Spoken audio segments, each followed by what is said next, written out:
Warahmatullahi wabarakatuh.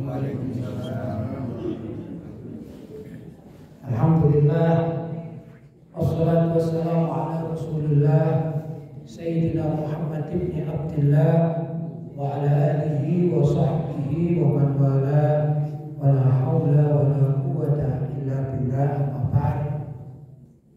Hadratul mukarramin, ma'asyiral ulama al-fudala, ma'asyiral asatidzah al-kurama, bapak-bapak, ibu-ibu, hadirin hadirat jamaah sholat subuh di Masjid Al-Kautsar Singosari Malang yang dirahmati oleh Allah.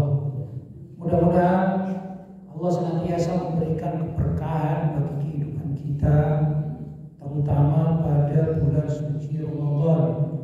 Mudah-mudahan Allah berkenan menerima seluruh amalan ibadah kita, entah itu yang wajib maupun yang sunnah. Yang wajib seperti sholat 5 waktu dan berpuasa pada siang hari, karena kita berada pada bulan suci Ramadan. Adapun yang sunnah banyak, antara lain sekarang kita berada di masjid, kita niat i'tikaf, nawaitul i'tikaf fi hadzal masjidi sunnatan lillahi ta'ala, maka kita mendapatkan pahala sunnah i'tikaf. Atau juga nanti agak siang sedikit kita sholat isyraq atau sholat duha, itu juga amalan sunnah. Kemudian juga malam hari di bulan suci Ramadan ada sholat yang disunnahkan untuk kita amalkan, yaitu sholat tarawih. Sholat tarawih, kalimat at-tarawih itu jamak dari at-tarwih, dinamakan at-tarawih likasratil istirahah, dinamakan sholat itu tarawih atau tarwih, banyak tarwih. Arti tarwih itu dari roha, yaitu istirahat. Jadi dinamakan sholat at-tarawih likasratil istirahah, karena banyak istirahatnya. Begitu. Sebagian di kalangan para sahabat zaman dahulu kala ada beberapa yang mengamalkan sholat tarawih itu 8 rakaat, tapi dengan bacaan yang panjang. Begitu. 2 rakaat panjang seperti yang dilakukan oleh Rasulullah SAW. Kata Siti Aisyah, jangan engkau tanya bagaimana baiknya atau panjangnya sholatnya Nabi. Panjang, berdirinya lama, rukuknya lama, sujudnya lama, gitu ya. Setiap 2 rakaat salam capek, kemudian istirahat, kemudian sholat lagi 2 rakaat lagi, panjang lagi.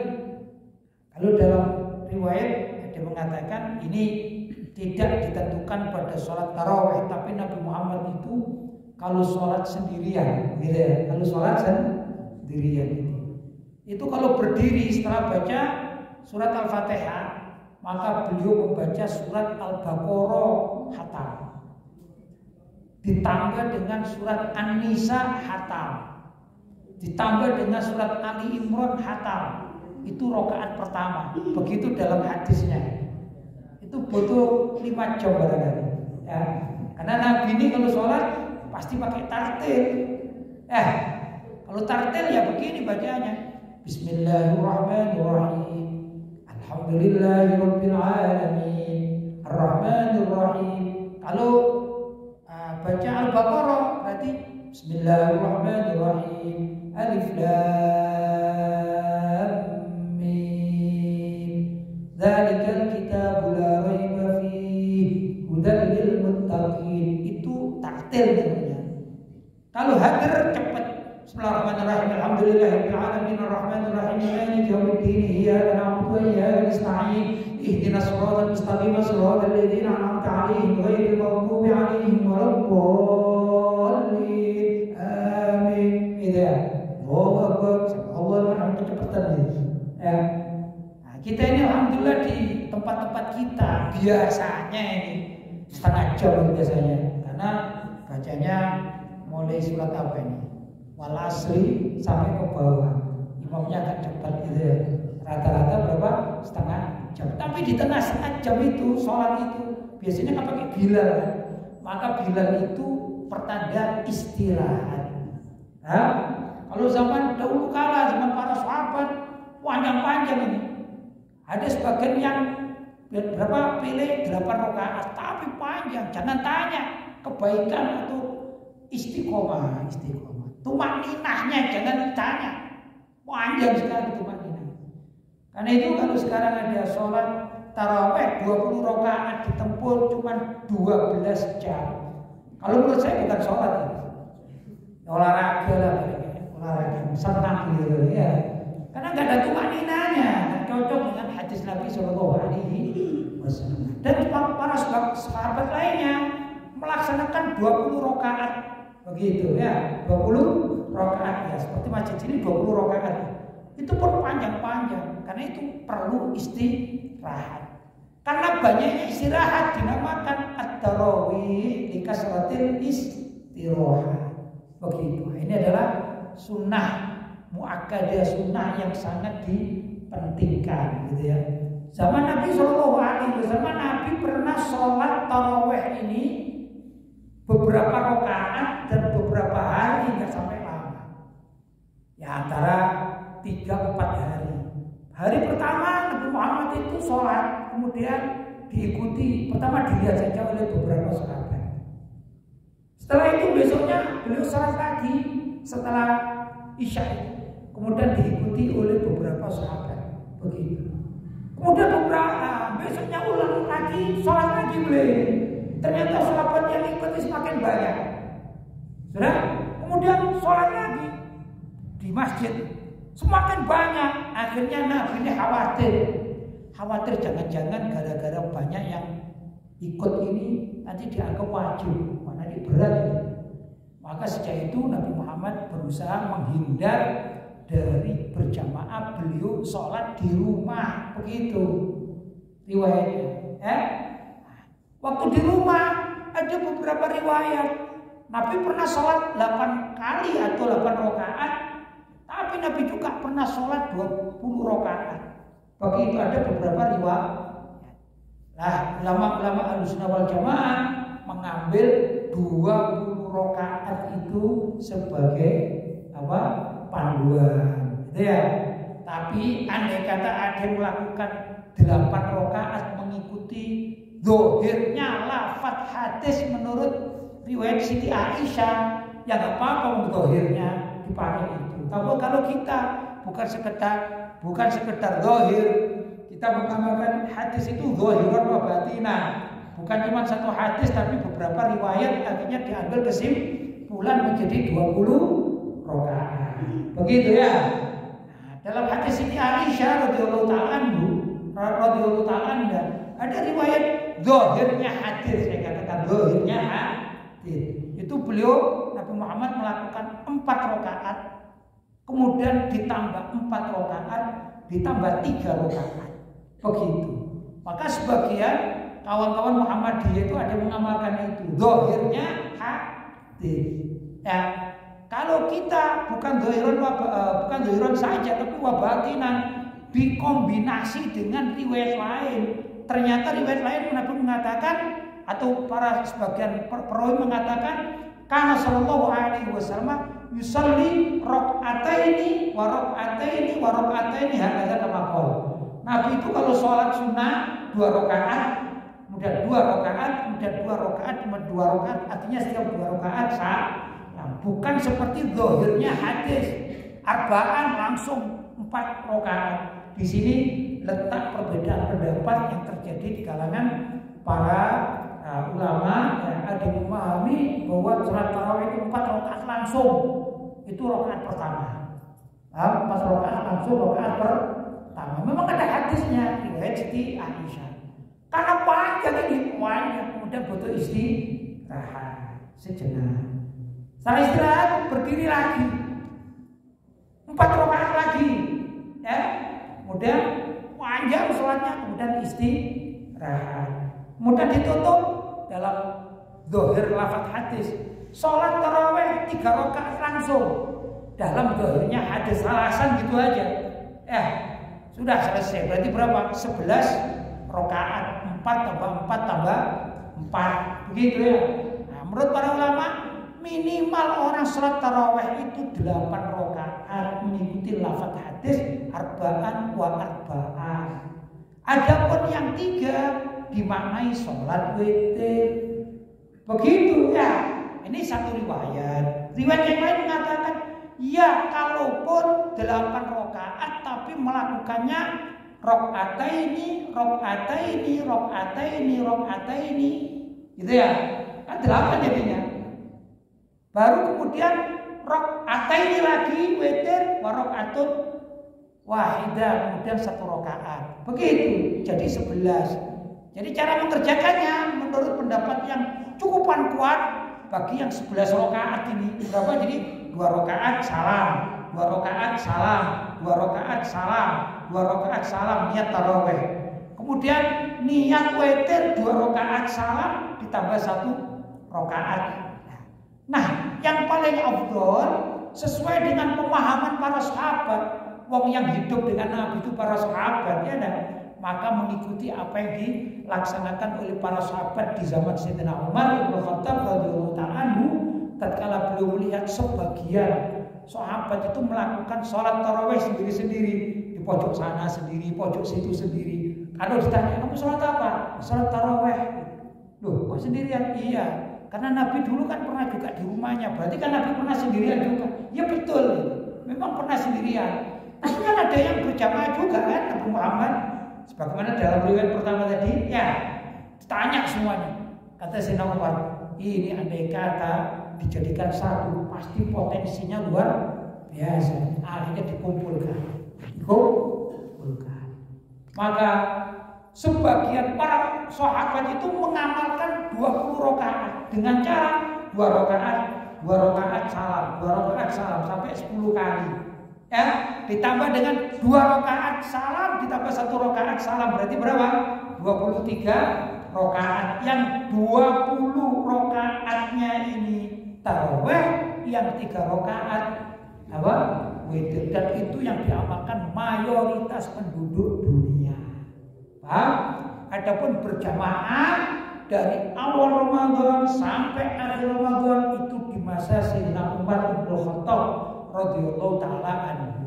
Kalau pelaksanaan tarawih saja ya memang dari awal sampai akhir Ramadan, tapi berjamaahnya ini itu dikatakan bid'ahnya Sayyidina Umar. Tapi bid'ah yang baik Sayyidina Umar loh ya, bukan orang sembarangan dia. Sayyidina Umar itu orang yang muhaddats katanya. Muhaddats itu banyak dapat ilham dari Allah SWT untuk mengusulkan sesuatu pada Nabi, dan usulan Sayyidina Umar itu diterima oleh Nabi menjadi syariat. Luar biasa. Bukan macam-macam kita ini. Sayyidina Umar bin Khattab radhiyallahu ta'ala anhu. Ya. Nah, tatkala Sayyidina Umar bin Khattab mengumpulkan sholat tarawih menjadi 20 rakaat ditambah 3, maka semua para sahabat melihat siapa figur Sayyidina Umar kalau mendampingi Nabi, maka semuanya menerima dengan taslim. Sehingga Sayyidina Umar mengatakan, nikmatil bid'atu hadihi. Nikmatnya atau paling nikmatnya bid'ah itu ya ini sholat tarawih berjamaah dari awal Ramadan sampai akhir Ramadan. Ternyata bid'ah itu ada yang nikmat itu hasanah. Nikmat itu suatu kebaikan, hasanah juga suatu kebaikan. Begitu ya. Nah, ikhwan, walaupun demikian itu yang dilakukan oleh Sayyidina Umar bin Khattab. Karena apa? Dalam kutip bahasa kita ngeladeni wong akeh, ya.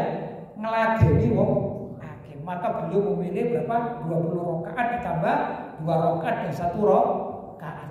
Tapi penduduk Madinah dari zaman dahulu kala, bahkan zamannya Imam Malik bin Anas, itu ada yang nambah sholat tarawih itu sampai 40 rakaat, ada yang 36 dan lain sebagainya. Ini penduduk Madinah. Begitu, saking senangnya dengan sholat tarawih, sehingga sebagian para ulama mengatakan jumlah paling banyak tarawih itu berapa? La tuhsa. Ada yang mengatakan nggak ada hitungannya. Yang penting 2 rakaat salam, 2 rakaat salam, 2 rakaat salam begitu. Dan ditutup dengan sholat tarawih, sholat witir. Nggak ada hitungannya, kata sebagian para ulama, begitu ya. Tapi yang mu'tadil, yang tengah-tengah bijaksana itu dilakukan di Masjid Nabawi dan Masjid Al-Haram Mekah itu 20 rakaat tambah 3 rakaat. Begitu ya. Modal ini berjalan ratusan dan ribuan tahun. Hanya saja waktu pandemi kemarin kita tahu kan, bahkan di mana-mana jangankan gitu, jangankan gimana? Sholat berjamaah banyak, jangankan kita boleh sholat terawih di masjid, masuk masjid aja ditutup kan gitu kan ya. Jangankan sholat terawih, sholat Jumat yang wajib itu nggak bisa dilaksanakan di beberapa masjid kan begitu. Bahkan di Masjidil Haram nggak dilaksanakan sholat Jumat karena apa? Dianggap darurat. Entah itu bener ada corona, entah itu bikin-bikinan, bukan urusan kita ya. Tapi kejadian kenyataannya di beberapa masjid bahkan di Mekah dan Madinah pun tidak dilaksanakan sholat Jumat. Kan gitu kan? Ya. Nah, kemudian dibuka awal-awal corona, sholat tarawih di Mekah dan Madinah itu menggunakan 8 rakaat karena dianggap darurat. Begitu. Setelah ratusan tahun 20 rakaat, saya alhamdulillah, saya tahun 83 sampai 91, 8 tahun. Saya di Madinah 3 tahun, di Mekah 5 tahun. Itu kalau ngikut sholat di sana ya 20 rakaat khataman. Khataman 1 hari 1 juz. Capek gitulah. Maka perlu istirahat. Paham? Karena banyak istirahatnya dinamakan sholat tarawih. Paham ya? Ya kemudian orang Indonesia ini ceritanya. Wong namanya orang, kita ini kan paham ya orang Indonesia itu bagaimana ya orang Indonesia. Jangankan sholat tarawih, mengantarkan jenazah yang menakutkan itu ngobrol, betul? Ini urusan kematian loh. Orang zaman dahulu kala ini kalau menguburkan mayat itu nangis. Kita ini ngobrol, betul? Itulah, mohon maaf itu lisan-lisan Indonesia kayak begitu zaman sekarang apalagi ya, betul? Kadang-kadang bukan sekedar ngobrol yang biasa-biasa saja, bercanda sampai ngakak-ngakak itu ada loh Pak. Bercanda, menyandai mayat itu ada loh. Misalnya bisik-bisik, hati-hati tangannya metu. Awe-awe woni ada begitu Pak. Gak takut sama sekali dengan urusan kematian. Padahal namanya kematian sesuatu yang menakutkan. Karena besok kamu akan mati dan kamu siap enggak siap. Ini begitu. Bahkan bukan sekedar canda gitu. Candanya sama merokok Pak kadang-kadang Pak. Sebut sedang. Kayak gak wedi berbeda sama kematian. Betul. Sama sekali. Jangankan yang pegang keranda Pak. Macul kuburan wis gak wedi wong saiki, Pak. Gak takut, mbek ngerokok iku enak sedap senut wong ngakak-ngakak. Kadang-kadang macul sebelah ono mayit iki kena, ada tulangnya. Yo gak wedi wong saiki. Karena itu hebat orang sekarang ini, orang manusia zaman sekarang hebat, Pak. Kalau zaman dulu kita masih kecil ya, kini takut sama hantu, Pak. Usah ada hantu. Sekarang hantu diburu, Pak, karena ada tempo buruan. Tuh, luar biasa. Sama dahulu kalau kita takut. Sekarang hantu masuk TV, Pak. Masuk film, gak ada takutnya orang. Mungkin kalau zaman dulu kita takut hantu. Kalau zaman sekarang hantu takut sama kita, Pak. Takut di bisnis. Ini zaman sekarang luar biasa. Nah, kembali lagi. Bagaimana dengan sholat tarawih? Sama. Kadang-kadang orang tarawih ini kalau dikasih istirahat, ya ngobrol lah. Ngobrol kadang-kadang dagang mana? Di masjid dagang, padahal gak oleh. Di masjid dagang itu tidak boleh. Ya lah. Tapi berhubung istirahat. Ya baca. Dagang sana laris dah. Aku pesen aku. Astagfirullahaladzim. Akhirnya para ulama ini, jangan rame.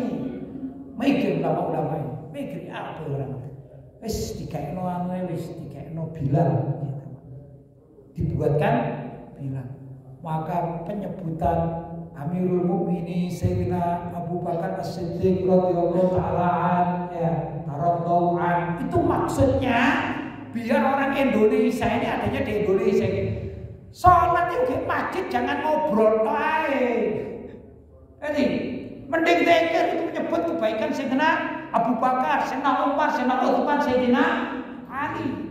Apalagi zaman dahulu kala pernah ada Pak, orang yang protes terhadap kebijakan Sayyidina Umar, Sayyidina Abu Bakar, Sayyidina Umar, terutama orang Syiah ini.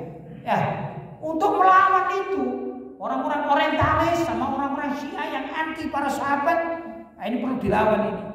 Ya kalau kasih salawat Allahumma shalli ala Muhammad itu, ya tetap aja yang Syiah yang orientalis gitu ya, atau yang liberal, akhirnya dikasih sama para ulama.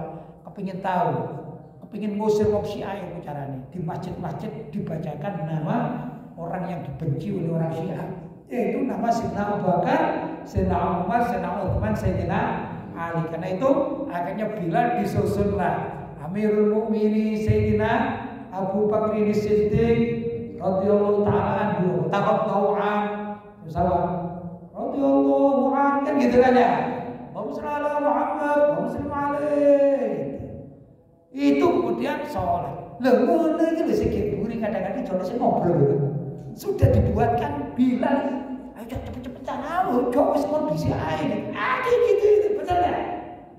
Aduh astagfirullahaladzim. Nah, ya ikhwan, jadi kalimat istirahat kalau di Indonesia biar ada istirahatnya sejenak, maka dikasih namanya Bilal itu. Ya, tujuannya apa? Lil istirahat. Ya lumayan itu mengikuti ulama zaman dahulu kala. Jadi banyak tata cara ya yang memang dibenarkan di dalam syariat, walaupun bid'ah ya memang dulu ada zamannya para sahabat pakai Bilal itu tidak ada, tapi termasuk apa yang dikatakan oleh Sayyidina Umar bin Khattab, ni'matil bid'atu hadhihi, kan gitu ya, nikmatnya bid'ah seperti itu, namanya bid'ah hasan. Nah bid'ah yang baik daripada dipakai ngobrol, mending dipakai baca sholawat dan menyebutkan kebaikan sama para al-khulafaur rasyidun. Baik ya, paham ini ya. Nah ini sholat tarawih, apalagi dinamakan tarawih apa tadi? Dikasratil istirahah. Ya. Kemudian ya ikhwan, sholat tarawih itu juga sebenarnya ini menguji kesabaran. Salat tarawih ini karena orang puasa ini kan atau Ramadan kan perlu kesabaran, mau diuji mulai dari subuh sampai maghrib. Orang yang biasa boleh makan menjadi nggak boleh makan. Orang biasa boleh minum nggak boleh minum. Ya dah, diuji kesabaran. Setelah makan minum waktu buka, ini karena bulan suci Ramadan tetap diuji kesabaran. Apa kesabarannya? Sabar gak sih wong-wong ini diperintahkan, dianjurkan sholat taraweh. Kira-kira setiap hari itu semakin rutin dan tambah banyak atau penuh dengan kemajuan? Penuh dengan kemajuan. Awal Ramadan kemarin di masjid sini itu awal ini Pak, berapa yang taraweh? Ada nomor banyak taraweh, betul? Sekarang sudah hari ke-seberapa? Berapa? 11, 12 ya. Kira-kira anak muda-muda masih banyak ya Pak? Mulai berkurang gitu ya. Ini kesabarannya diuji kan. Seleksi alam. Apalagi nanti tanggal misalnya 25, 26 ini mestinya tambah banyak.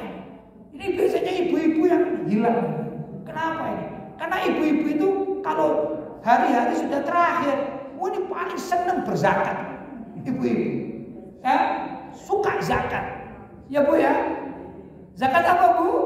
Zakat mal. Bukan zakat mal. Kalau zakat mal mengeluarkan uang zakat. Ini zakat mal. Pergi ke mal-mal itu akhirnya nggak terawih. Ya, belanja sana, belanja sini, macam-macam alasannya. Betul Bu ya?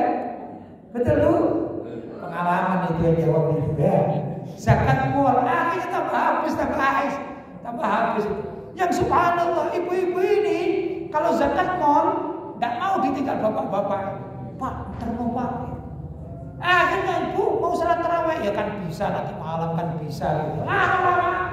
Subhanallah ada loh Pak, orang di suatu tempat atau musala atau masjid ini di akhir Ramadan ini subhanallah duet Pak, sholatnya duet Pak.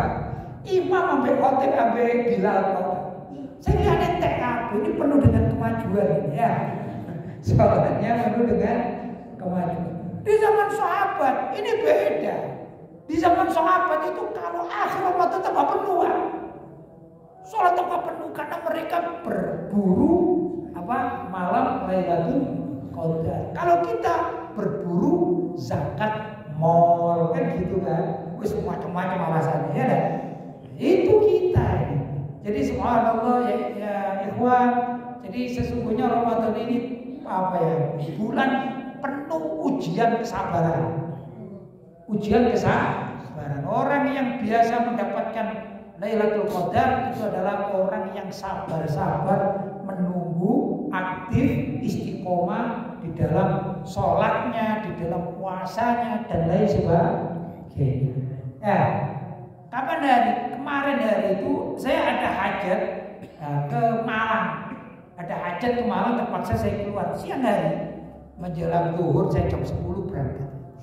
Kemudian di satu tempat subhanallah, repot memang zaman sekarang repot sekali. Itu sudah ada orang rokok siang hari jam 10 siang itu.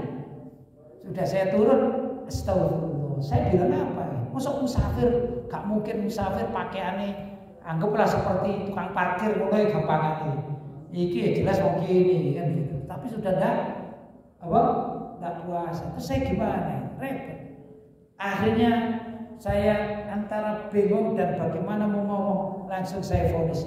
Mudah-mudahan ini non muslim, non muslim agak wajib. Oh soal. Terus kata di takwilnya apa? Sekolah non muslim sudah. Masuk dikit, saya jalan ini kan, jalan kan sama maju itu ya satu tempat. Itu ada 2 orang perempuan makan mie apa gitu loh Pak. Jadi ada mie itu ya terus jalan. Saya ya Allah wis gak kudungan gitu ya. Tapi kuning orangnya Pak. Saya nggak tahu, nggak kenal, jalan aja kan ya kalau terlalu perhatian muelnya gitu ya nggak ngapain gitu. Cuman kan namanya orang jalan di ngarepe motor gitu. Ya. Langsung saya bilang gini, wis Cina wis gak poso. Saya mau sih Cina itu kuning menurut Cina wis gak poso. Terus saya masuk lagi, aduh gak dosa kan. Nuduh wong Cina gak poso, non muslim gak poso. Wis hete wis. Jadi kita ini goda, Pak. Mertu itu banyak godaan husnudzon sama suudzon. Ya, pokoknya katanya husnudzon. Wong rokok ini lho. Oh, itu wong sakit, ya sakit jiwa weh. Gimana disuruh husnudzon, Pak, rokok depan kita ini? Ya, sulit. Yang kedua, wis gak kerudungan. Makan suruh husnudzon gimana? Ini muslimah yang taat. Gak iso, Pak. Ini godaan kalau di luar itu begitu. Karena itu kita ini perlu kesabaran. Kalau bisa tidak keluar rumah gitu ya. Makanya sebulan penuh tidak keluar rumah. Karena di luar rumah ini banyak setan-setan bergentayangan gitu ya.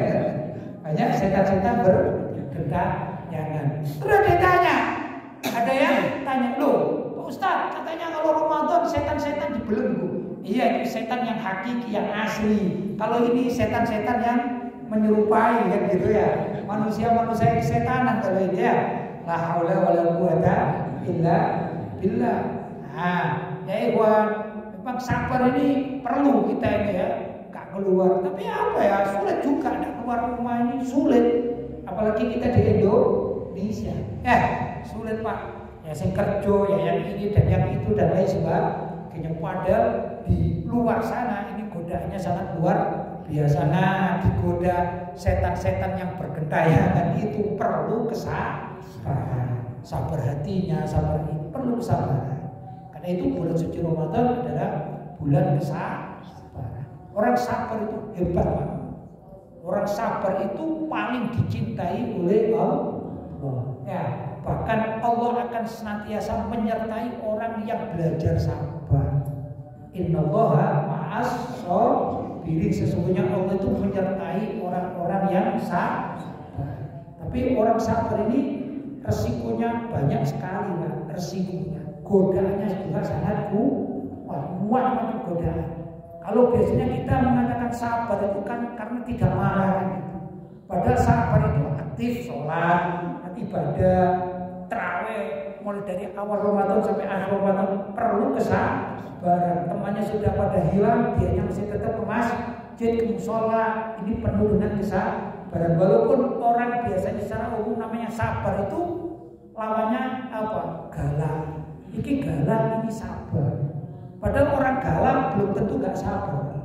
Orang galak, orang suka marah belum tentu gak sabar. Ada orang galak, tapi galaknya itu luar biasa. Misalnya dia marah terus kepada orang sekampung. Wong sak kampung Senin itu apa? Bila perlu rumahnya digeblok-geblok, diketok-ketok, tapi ya gak cakoco gitu ya. Buat apa? Ayo sholat jemaah, bendera Pak. Ini sabar Pak. Karena Nabi Muhammad itu pernah mengatakan begini. Aku menginginkan suatu saat, kata Nabi, ini bukan sholat tarawih. Aku berharap suatu saat tatkala sudah dikumandangkan qomat, kata Nabi, maka aku perintahkan salah seorang sahabat untuk menjadi imam. Dan aku mengajak salah seorang sahabat yang lain. Mungkin gambaran saya begini aja gambarnya. Gambaran saya ini ya. Kalau kata Nabi Muhammad gambaran penerjemahannya ini ya, aku ingin suatu saat Abu Bakar aku suruh menjadi imam sholat, gitu. Dan aku akan mengajak Umar bin Khattab untuk keliling ke kampung-kampung. Aku suruh Umar bin Khattab ini membawa kayu bakar, kata Nabi Muhammad. Walaupun hakikatnya ini ya, untuk menerjemahkan yang lebih mudah ya, yang lebih paham. Kalau aku lihat ada di dalam rumah itu orang Islam tidak mau sholat berjamaah, aku suruh bakar rumahnya dengan kayu bakar yang dibawa oleh Umar tadi. Kurang lebih begitu hadisnya, kurang lebih. Lihat Nabi Muhammad SAW.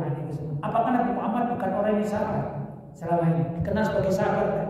Tapi orang gak jamaah mau dibakar rumahnya Pak. Bila perlu orang-orangnya dibakar, panggil bisa, sate bisa. Kalau tidak mau sholat berjamaah. Maka kalau ada orang misalnya sekarang ada takmir masjid penuh dengan kesabaran, ya nggak keliling ke kampung-kampung, ayo sholat jamaah, daripada rumahmu dibakar oleh Nabi Muhammad itu. Ini kalau setiap saat begitu, ini orang sabar walaupun marah. Nabi Muhammad itu marah-marah, tapi namanya Nabi yang sabar. Maka salah sekali. Kadang-kadang ada orang menerjemahkan Nabi Muhammad tidak pernah marah, katanya. Di kamu tidak marah, ini tidak marah, sabar dong Nabi Muhammad. Dan begitu prakteknya Nabi Muhammad. Sabar di dalam apa gitu. Kalau nahi munkar nggak bisa sabar Nabi Muhammad. Ya, kalau Nabi Muhammad sabar, udah ini nggak ada perang Pak. Gak bisa perang disuruh sabar, itu bisa enggak? Misalnya ada musuh bawa tombak, aku tak sabar aja gitu. Mati Pak. Betul? Mati konyol Pak, orang sabar di dalam perang. Jangan, kasihan musuh, jangan disakiti musuh. Biar musuh nyakiti kita kan masobirin orang. Apa sih? Wah, jadi Nabi Muhammad perang itu banyak loh, perangnya Nabi Muhammad itu. Dan itu butuh keberanian, bukan sabar dalam arti yang dimaknai kita. Pernah nampar apa saja yang pernah kita ingat, perang Badar di bulan suci Ramadan, perang Badar Nabi Muhammad. Kedua perang apa? Perang Uhud, perang Mu'tah, perang Tabuk. Terus banyak pokoknya Nabi Muhammad itu perang. Berarti apa Nabi Muhammad? Apakah sabar itu diam? Enggak. Karena nahi munkar maka memerlukan kekerasan bila perlu. Kayak tadi itu akan aku bakar rumah fulan bin fulan yang tidak sholat berjamaah. Ini keras dan tegas. Karena itu ayat dalam Al-Quran dikatakan asyidda wa'alal kufar. Muhammadun Rasulullah. Nabi Muhammad adalah utusan Allah. Walladzina ma'ahu, dan orang-orang yang menyertai beliau yaitu para sahabat. Asyidda alal kufar, itu bahasa kamusnya keras kepada orang kafir. Bukan tegas, keras Pak. Kalau keras mesti tegas ya. Asyidda dari syadid itu keras. Syadidun, fulan syadid keras Pak. Itu Nabi Muhammad. Itu sifat di dalam Al-Quran loh ya. Kadang-kadang kita nggak enak, jangan bilang keras, tegas saja. Iya tegas, tapi keras namanya syadid, asyidda. Apain sih malu dengan bahasa Al-Quran? Gak apa-apa. Untuk melawan kekafiran, untuk melawan kemungkaran. Begitu ya. Karena itu marah pada tempatnya dan sabar pada tempatnya. Begitu. Paham ya? Wah, nanti kalau saya ceramah gini, wah Ustaz radikalis, gak apa-apa, mesisan bilang aja Ustaz ini keras itu aja. Ya, radikal untuk ini tegas, gak usah wis keras. Karena apa? Asyidda alal kufar, tak apa ikut bahasa Al-Quran. Tapi ringkas cerita, bapak-bapak dan ibu-ibu yang berkata dari Allah, orang itu keras boleh pada tempatnya, tapi sabar belum tentu. Sabar itu gak marah, sabar itu istiqomah. Paham ya? Istiqomah. Tapi sabar seperti yang kita pahami pun ya gak salah. Dia apa-apain sabar, gak bales, gak apa-apa. Itu memang juga watak sabar, sifat sabar. Ya, jadi ada sabar sebagaimana pemahaman kita, gak suka marah, ada. Tapi sabar pun jangan diartikan cuma itu, gitu loh. Arti sabar itu banyak sekali. Paham ya? Ibu-ibu mau diceritain tentang orang sabar, Bu? Mau Ibu? Ini berkaitan dengan ibu-ibu saya. Mau Bu? Mau ya? Baik. Dulu ada seorang syekh. Ya, syekh ini terkenal sabar sekali. Sabar dalam apa? Dalam rumah tangganya. Nah, ini berkaitan dengan ibu-ibu. Dalam rumah tangganya. Kan suami istri. Subhanallah. Namanya Syekh Bajal Haban. Itu super sabar. Istrinya, mohon maaf, istrinya itu cerewet, suka marah-marah. Ya kan bilang istrinya kan begitu. Ya kayak di sini kadang-kadang gitu kan, kalau ngaji kadang-kadang ada di beberapa tempat bapak-bapak sudah diem, ibunya rame sendiri. Ya cerewet kan biasa gitu ya. Ini nggak aneh gitu kan. Lah ibu-ibu yang cerewet gak aneh. Sing aneh iki bapak-bapak ngobrol dhewe. Iki jarene wong sing ngosan iki cangkem wedok ora gitu ya. Cangkem wedok. Kok iso lho ngaji ngobrol dhewe. Aran wong wedok kan gitu ya istilahnya. Jadi lawan wong lanang cerewet dikasakan apa? Cangkem wedok jadi wong sing ngosan. Ya dah. Jadi kalau wong wedok cerewet ya memang diciptakan untuk cerewet ya. Tapi ya bisa lah cerewet itu dibuang itu kan bisa Bu ya. Nggih Bu. Makanya alhamdulillah sing hadir iki niki gak cerewet alhamdulillah masyaallah ya. Nah, ringkas cerita Bu, Syekh Bajal Haban itu setiap hari dimarahi sama istrinya. Macam-macam sampai dimaki-maki ini, tapi Syekh Bajal Haban itu tenang. Sayyidina Umar bin Khattab pun ini sering diprotes sama istrinya, tapi Sayyidina Umar yang keras tegas itu sabar menghadapi istri yang cerewet. Nah, saya nggak bicara tentang Sayyidina Umar, tapi ada Syekh Bajal Haban. Ya, marah ini salah sedikit ibarat gitu ya. Makan ini ya. Apa itu naruh sendok bunyi, klik dimarahin sama istrinya. Wah, gimana sih naruh sendok? Jangan gitu, malu kita. Astagfirullah, kadar hanya naruh sendok bunyi klik gitu toh. Ini istrinya emosi bermacam-macam segala macam. Tapi Syekh Bajal Haban ini sabar, wali orang alim, orang ahli ibadah, tapi sabarnya luar biasa. Karena kesabaran Syekh Bajal Haban sampai terkenal ini, terkenal mulai di kampung. So Syekh Bajal Haban, oh iya ini paling sabar ini, wong kampung paling sabar ini. Dia pak ambek bojone, semua itu gak tahu balas babar belas. Nggih Bu nggih. Ini kayak bocor jenengan betul Bu ya. Gila Bu. Macam-macam wis. Tenang aja. Sampai terkenal bukan sekedar di kampung, mulai kampung sebelah dengar. Sampai sak desa krungu kabeh iki paling sabar wong iki. Akhirnya saksi Singosari Pak Krungu Pak. Saking sabarnya orang menghadapi istrinya yang cerewet, yang keras, yang segala macam istrinya ya. Subhanallah. Tapi namanya juga orang laki kan. Kadang-kadang ya bosen Bu, diseneni bojo ya bosen. Betul Pak? Nggih Pak. Nggih betul. Masih mantu-mantu sering seneni bojone ya. Bosen Bu. Kalau ngandani sampeyan Bu, wong lanang iki sama nilokno, hati-hati Bu. Nggih, lek metu hati-hati Bu. Gek jogone omahe kakek rondo-rondo sing tersenyum lho. Hati-hati ditinggal. Boleh pleroi, boleh dipaido, gak salah. Biar salah. Metu jadi rondo-rondo. Pak monggo Pak, niki lho reda. Oh, senengan nggih rondo hati-hati.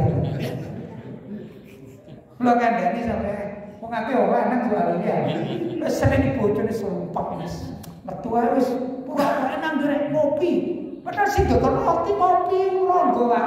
Rondo ke kono bae aku diladeni kok omah diseneni. Hati-hati kita rondo iki. Nggih Bu nggih. Betok senene di bojo ya. Akhirnya Syekh baca Raban ini waktu itu yo gak ngopi orang alim, gak ngopi golek rondo boten ngoten Pak. Melayu Pak. Melayu teko omahe apa iktikaf. Aku tak golek masjid e ke omahe sumpah gak salah lho. Gak salah itu. Misalnya nuwun sewu misalnya ana kucing naimin mambu sing tutup bojone mentut kene mambu gak enak. Astagfirullah jarene wong aku gak ngentut iki lho ana kucing nai iki lho kok malah aku sebetulnya ya wanya sumpah masjid Pak. Masjid. Barang ke masjid di situ ternyata ada 2 orang. Sudah ada 2 orang. Subhanallah. Akhirnya menang di situ iktikaf sholat seperti bagaimana orang alim, orang soleh, sholat Syekh Baca. Dilungkas 2 orang yang di masjid itu dongo Pak. Dongo ini ya Allah, ini sudah siang hari. Ini butuh poso, dulu waktu poso ceritanya. Ini waktu siang hari Allah. Kami ingin makan. Kami tidak keluar dari masjid ini kecuali mau kirim makanan. Oh, ini ada Syekh A sama Syekh B, betul deh. Syekh A yang ngomong gitu, langsung Allah turunkan makanan. Ibarat ke Singosari kurawon lah, mereka makan sego rawon enak lengkap. Nopo manis sego rawon, sate kumu, nopo mana Pak? Seneng-seneng sampean di mana sego rawon, sate kumu terus ono kebuke, ono babade, barang iki ya. Semua enak-enak to, ono menggole wis lengkap. Masya Allah, langsung ngarepe ngono Pak. Cari Syekh aku menang Syekh B. Saiki waktumu kon ndonga nang Gusti Allah, guru ngono omben-ombenane. Jauh sama pin ngombe opo? Ya kopi. Tapi kalau rokok di masjid oleh ya, oleh lho rokok, oleh ya. Di masjid. Bawa kopi, terus mana? Yo masih gaya-gaya kita lah es krim misalnya gitu. Langsung Syekh B ini ndonga Pak. Ya Allah, ini sudah ada makannya yang belum. Ya Allah, minumannya air putih, kopi sih ngopi ya, es krim dan lain sebagainya, dan lain sebagainya. Sampai susu udah gembira itu kakek modul Pak kepalanya. Subhanallah. Ya, subhanallah. Dua dok metu Pak. Ini berarti wali. Ngobrol ini wali. Sudah. Karena bertiga di situ dia aja, Syekh, ini saya baca apa nih sholat? Syekh, kita alhamdulillah makan dulu nanti sholatnya lanjut, kita makan siang dulu, makanlah Syekh tersebut. Akan bertiga sudah selesai. Saya baca apa ini mikir, waduh ini, oh bong hebat-hebat nih, wali-wali, jalur mangan nih, langsung kayak mangan, jalur ngombe Gusti Allah, sudah selesai. Waktu malam. Makan malam. Waktu makan malam. 2 orang ini bilang, Syekh, coba sekarang waktumu. Kalau tadi kan kami yang berdoa, sekarang waktumu yang mohon kepada Allah. Kamu sholatnya luar biasa. Sholatnya luar biasa. Coba kamu minta. Sudah, hanya Syekh baca hafalnya doa kepada Allah. Ya Allah, malam hari ini kami lapar, kami minta sekaligus makan dan minum. Turun makan minum jam lebih enak Pak daripada sekedar rawon. Misalnya kayak nasi biryani misalnya, pokoknya minumannya sing larang-larang juga, luar biasa. Dan kaget ya jadi ini, wali luru kan. Subhanallah, ini ternyata lebih hebat daripada kita. Kita minta satu-satu, dia langsung dapat dua-duanya. Hanya ditasani, apa saya? Saya podone apa saya? Saya baca Al-Quran ini, balas tangan Pak. Syekh disik, aku katanya kayak rahasia doaku. Kalau kau juga ngasih rahasia, kamu doamu apa? Kau bisa minta makan dikasih oleh Allah itu apa doamu? Ternyata dua orang wali mengatakan begini Syekh, kami ini mendengar dari beberapa wali-wali ahli kasyaf itu bahwa di kota ini ada seorang wali yang sangat tinggi makomnya. Makomnya sangat tinggi. Karena itu kami bertawasul dengan nama wali itu.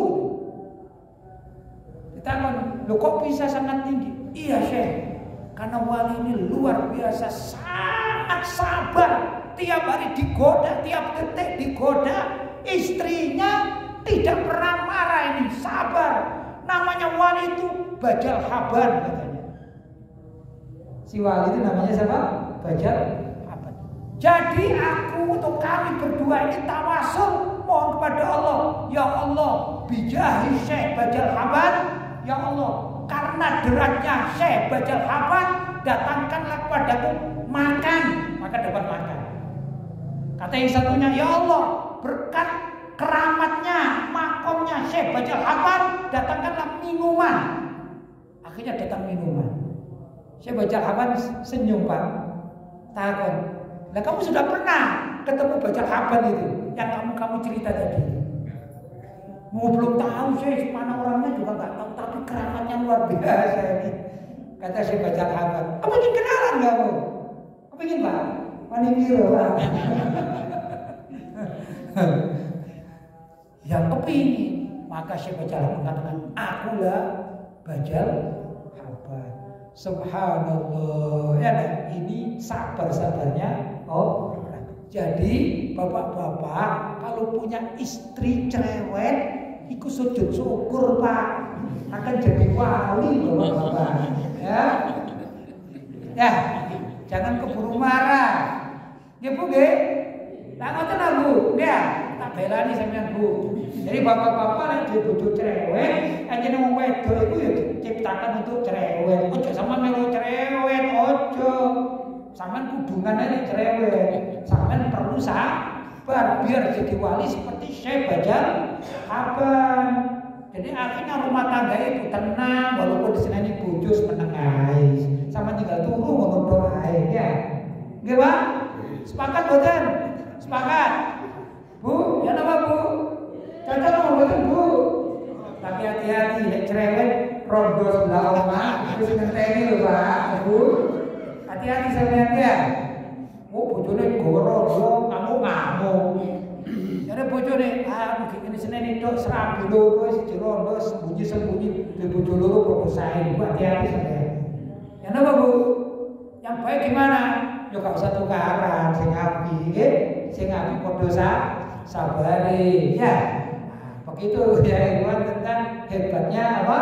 Orang yang sabar dalam segala bidang. Tapi bukan berarti orang sabar itu tidak boleh nahi mungkar. Nahi mungkar itu perlu kekerasan karena dalam Al-Qur'an dikatakan asyidda'u 'alal kuffar. Monggo dilihat di terjemahan asyidda itu artinya apa? Tegas atau keras? Pasti keras. Saya jamin arti asyidda adalah keras. Berarti keras terhadap kemungkaran itu boleh. Contoh kemungkaran itu begini. Kalau misalnya di dekat masjid ini, ya ada orang judi, yo perawat, ojo mek aku iki ingkar dalam hati karena aku mau sabar. Salah sampean. Bukan di sini tempatnya. Orang ini masjid, berada masjid dipakai adu PT. Jangan. Itu Pak dosir, itu namanya keras. Boleh atau tidak boleh? Boleh. Ini loh, bila perlu, wong gak sholat jamaah kita diobong omahe lah, apalagi judi, apalagi adu PT. Bila perlu sama belai PT sama goreng di sini. Ya, itu karena apa? Ini maksiat, harus dengan kekerasan Pak. Kekerasan fisik pun boleh, ya.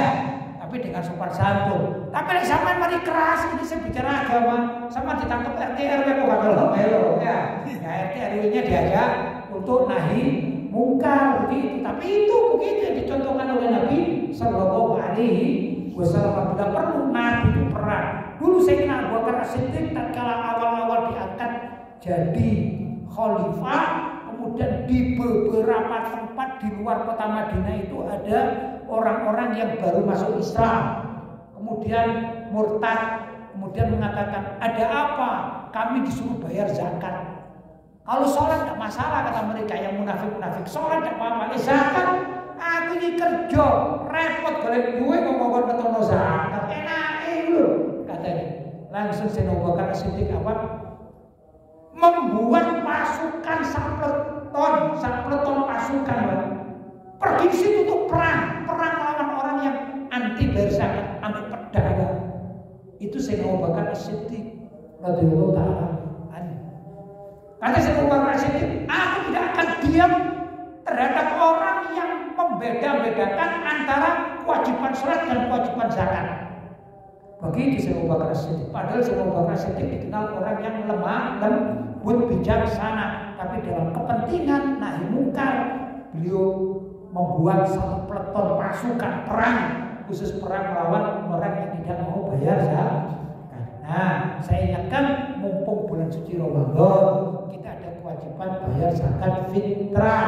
Jangan lupa ya, setiap orang ini diwajibkan untuk bayar fitrah walaupun orang itu miskin. Sebisa mungkin selagi masih mampu keluarkan zakat fitrah, walaupun yang miskin itu dapat fitrah dari yang lainnya tidak masalah. Misalnya saya ini miskin ya, saya miskin, saya berhak untuk menerima zakat fitrah.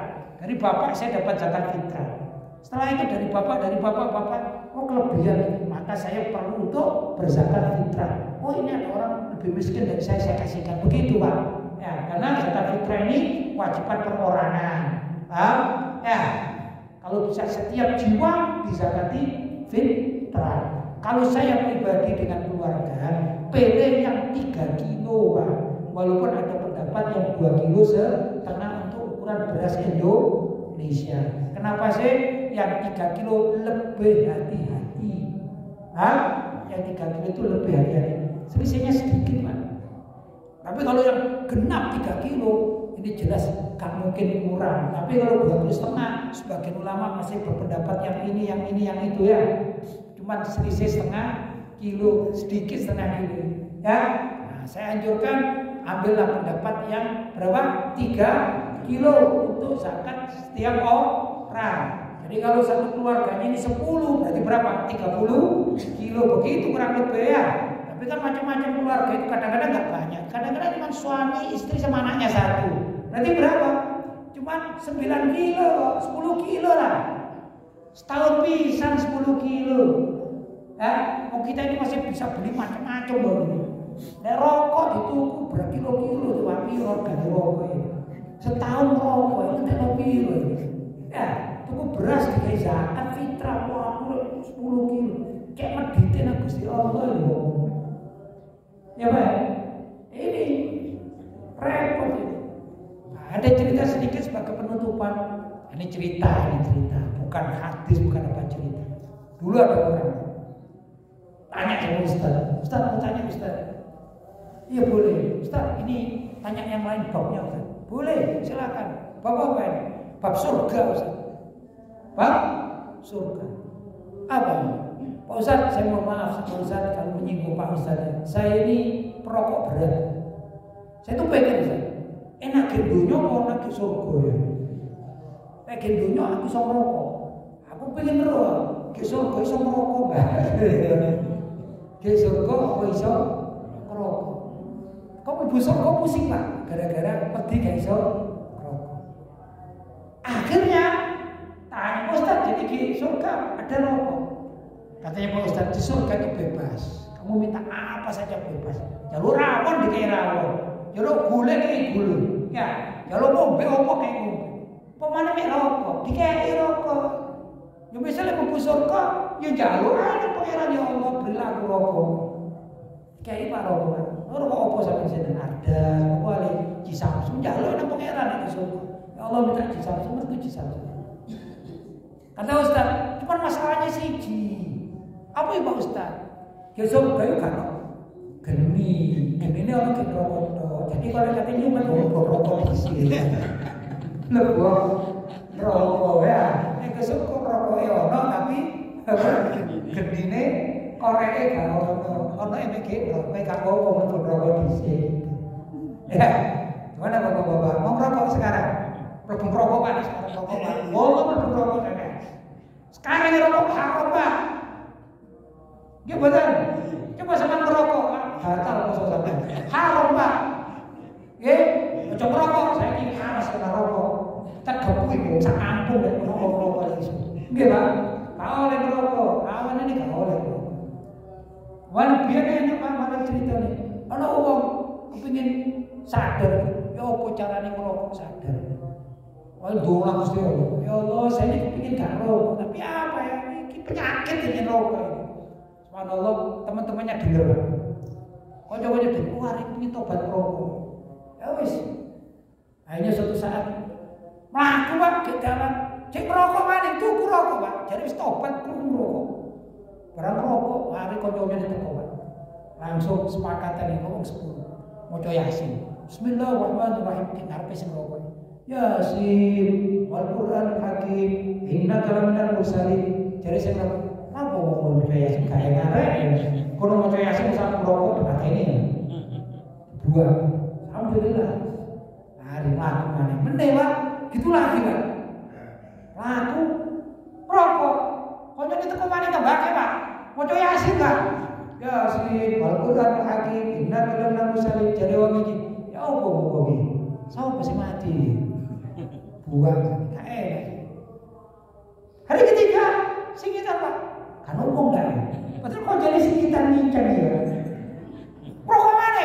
Langsung la ilaha illallah, la ilaha illallah, la ilaha illallah. Jangan lalu sampai ini ngomongin. Lagi tahlilan. Tahlilan ke sopo? Yo ke sampean niku sama rokok lho. Rokok membunuhmu, tanggus mati dhisik jangan. Timbangane sampean dipateni rokok, durung ono sing nahlili, tak nahlili dhisik yasinan. Kan Pak, jadi wong rokok kok ora mati Pak perlu ditahlili ya. Aki kene di napa jenenge? Ditulis Pak kalau bisa.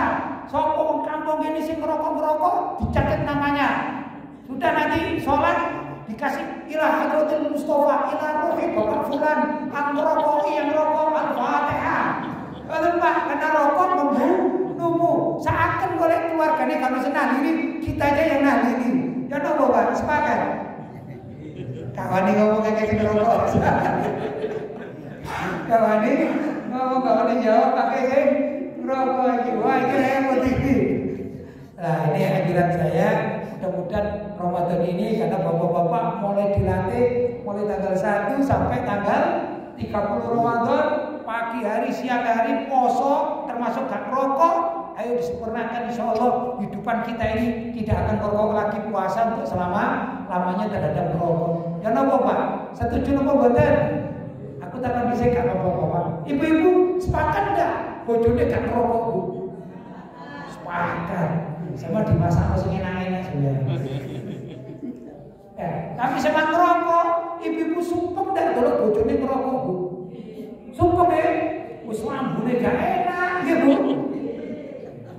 Lambene mamus bedabus gak enak ya Bu. Mungkin lho Pak. Jadi orang seneng nek duwe bojo sing gak ngerokok. Mudah-mudahan sama gak ngerokok tambah dicintai sama bojo sampean. Ya, di sini ngono masakan tambah enak. Ngoten Pak, lan sampai itu putih. Nah, ini anjuran saya. Sekali lagi saya katakan ya, mulai sekarang ini jam pinten iki Pak? Jam pinten? 5:30. Rokok haram Pak. Kira apa betul? Aku sih ngomong, wis gak wedi mbek sapa pun saya. awas sama, ini loh saya ingin ngerokok haram. Sama catat nih Pak, sama rekaman ini sama. Pernah lagi. Rokok haram ya, kalau rokok sih ngomong ke haram. Keliru, sopo pun ini sekarang ini, ojo ngerokok. Haram Pak, apa? Batal ya. Ibu mawon masalah video ini emang dulu sih kalau ngantuk ya kok. Nah kita kayak gue lah, wah ngajar ini sih menurut tak enak itu.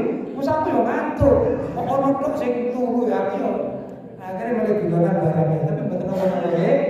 Nah, insya Allah ada manfaatnya, kita bisa introspeksi diri.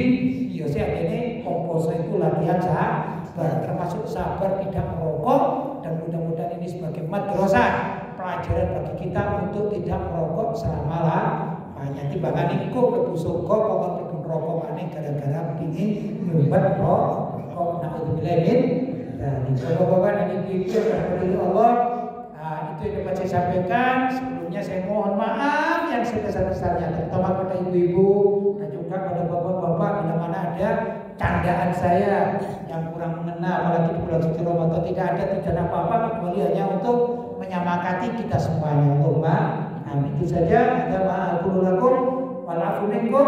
Wassalamualaikum warahmatullahi wabarakatuh. Bismillahirrahmanirrahim. Allahumma shalli ala sayyidina Muhammad wa ala ali sayyidina Muhammad. Allahumma shalli ala sayyidina Muhammad al-Fatih lima urid wal khatam lima sabaq. ناصر الحق بالحق والهادي إلى صراطك المستقيم وعلى آله وصحبه حق قدره ومقداره العظيم. اللهم إنا نسألك موجبات رحمتك وعزائم مغفرتك والغنيمة من كل بر والسلامة من كل إثم. لا تدع لنا ذنبا إلا غفرته ولا هما إلا فرجته ولا مرضا إلا شفيته ولا حاجة من حوائج الدنيا والآخرة لك رضا ولا صلاح إلا قضيتها ويسرتها يا أرحم الراحمين يا بديع السماوات والأرض يا ذا الجلال والإكرام يا عظيم يا عظيم يا عظيم اغفر الذنب العظيم فإنه لا يغفر الذنب العظيم إلا العظيم. ربنا آتنا في الدنيا حسنة وفي الآخرة حسنة وقنا عذاب النار.